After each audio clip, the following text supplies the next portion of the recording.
Yo, what's up? This your boy Derek Branch here with SportsTalk365.com, and today I just want to talk about the a reaction to the NFL and the Players Association's new CBA that just came down early this morning. The new deal is for it's 10 years, of course. Doesn't expire till 2030. It runs for 10 years. A couple things changed to it. The vote was very close vote. It was according to Dan Graziano, it was 1,019 players voted yes, while 959 voted no. That's very close. NFLPA still divided. About a week ago, I posted an article on my social media platforms across that there was some division among the players association, among the within the players association. Aaron Rodgers was the Packers rep for the PA. NFLPA was stating that he's not even sure that the players are even looking at the agreement. Um, and looked like they weren't. A lot of players voted yes, and a lot of players voted no. So I mean, there gotta be some some they have to get together, work this thing out. So I'm just gonna go through a couple things that I noticed, I caught with the new agreement. I did read it before I went on social media and just puts all this fake outrage. Because either way you're gonna watch it, regardless, and what happens with the players. So let's see here. 17 game season, according to it will be a 17 game season, most likely. According to the article right here by Dan Graziano, owners will have a window from 2021 to 2023 to expand the regular season from 16 games to 17 games. Should they choose to do so, it's expected that they will. At this point, the two sides haven't had substantive discussions about how the 17 game season actually will work, i.e., which team gets the extra home game and whether there will be more bye weeks, which is why many think 2022 is as soon as it can happen. It's very likely to happen. That's now in regards to that. I just think that shouldn't have happened. The 17 game season, 18 game season. I'm not on board with that. It's a lot of wear and tear on players.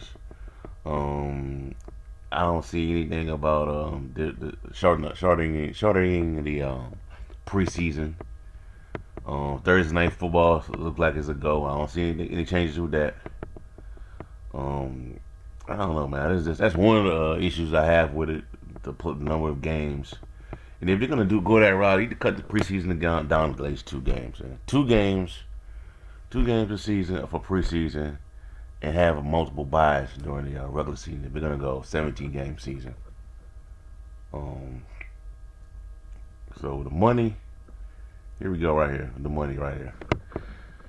For starters, according to Jan Graziano, for starters, more money in the form of higher share of league revenue beginning in 2021. This year, players will get 47% of all league revenue, in keeping with their number from the current CBA. The expansion of the postseason by 2 games will generate an estimate of 150 million, according to the NFLPA memo. And 47% of that is 70.5 million. So that will be additional revenue going to the players that they don't want, that they wouldn't have received without the playoff expansion. Starting in 2021, the players will get at least 48% of all league revenue, and that figure could get higher depending on how the league does in negotiating TV deals. Once the league moves to a 17 game season, the player's share of revenue includes a media kicker, which constitutes an additional share of revenue based on the size of TV contracts, according to the NFLPA memo. If the league's TV revenues increase by 60%, the player's share of revenue increases to 48.5. The share can climb as high as 48.8 if the league TV revenues increase by 120%. or more, and it cannot be reduced via stadium credits, meaning that any money that owners take off the top of the revenue pile for stadium construction and renovation cannot push the player's share of revenue below 40%, or whatever the media kicker brings it to during the life of the deal. So that's where the money, in regards to the money, is going to go for the players. I felt like it should have went. They could get it to like 50%. Say that goes up to like a percentage of 1%. To me, it goes up to like a percent and a half higher than what it is now. What is that? Is that the current CBA is 47%. Starting next year, it goes up to 48.5. So to get a share of the TV revenue, 60%, to get a piece of that. So it is what it is, man. You know, the players. So, and they're also saying that the players that are on, the rookie deals, the guys who are getting the minimum salaries are gonna get an increase around 20%. Starts now. A player less than on the 1 year of that player with less than 1 year of NFL experience is set to earn $510,000 this year on the current deal. The number rises to $610,000 in 2020. The new deal signed. So I mean, it's not bad. So, but my thing is the new playoff system is gonna be. I don't like. I'm not really on board with the new playoff system. It's gonna be. I don't have a problem with the extra playoff game, the extra playoff, the two playoff teams, seven playoff teams, but you get home field advantage is gonna go to one team. One team. That's gonna be tough for a lot of teams that are, have, strong home field advantages like the Saints, the Chiefs, um, a couple teams. Seattle. But Seattle's a team that could, their team travels anywhere, any environment. They just couldn't. Russell Wilson, they were just beat up last year. So it is what it is, man. You still gonna watch it. So, and the roster size grows from 53% to, well, not 53%, but the 53 to 55 man rosters now. The practice squad players get increase in salary as well, from 8,000 going up to 11,500 in 2021. And those players will also get eligible for 401k and tuition assistance benefits, which I think is pretty good.